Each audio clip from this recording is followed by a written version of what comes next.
Welcome back to the Ancestral Findings podcast. The last time, we stood inside a gap, 10 years of a man's life with no clear paper trail, no neat answers, no satisfying explanation, just silence. Today, we return to the records, not to force a conclusion, but to listen again. Because sometimes the past does not speak louder. It simply speaks later.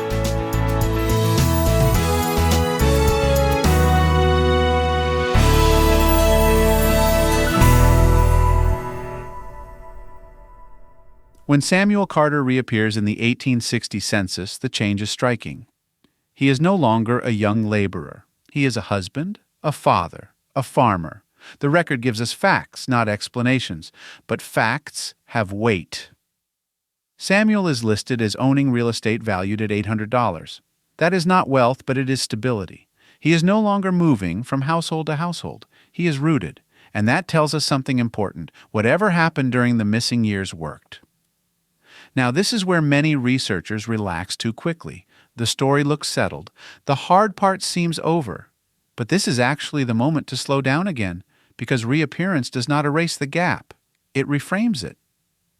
Let us look closely at what changed. Samuel's occupation shifted from laborer to farmer.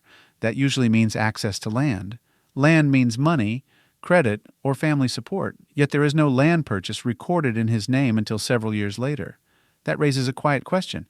How was he farming land he did not yet own? Possibilities exist. He may have been a tenant farmer. He may have worked land owned by a relative. He may have purchased land informally before it was officially recorded. All reasonable, none provable yet. And so we label them as possibilities and move on. Now let us consider Margaret. She appears fully formed in the 1860 census. Wife, mother. No birthplace listed outside the state. Her surname before marriage is not recorded. That absence matters because without it we cannot easily trace her backward, and yet she is central to Samuel's stability.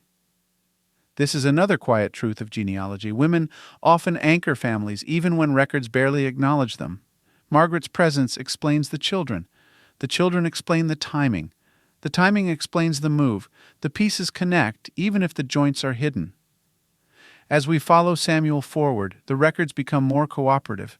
Tax lists appear regularly. Land deeds eventually surface. A will is filed late in life.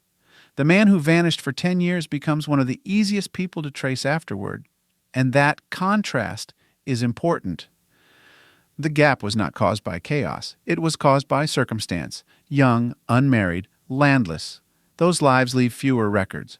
Once responsibility and property enter the picture, paper follows. This is why missing years should never be treated as failure. They are signals.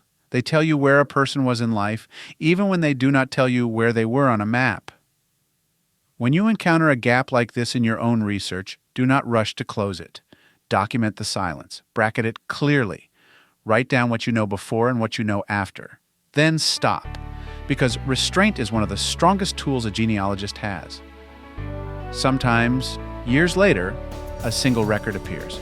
A land transaction, a church entry, a newspaper notice buried deep in a local archive. And suddenly the gap narrows. Not because you guessed well, but because you waited. In genealogy, patience is not passive. It is active discipline. And the records reward it more often than imagination ever will.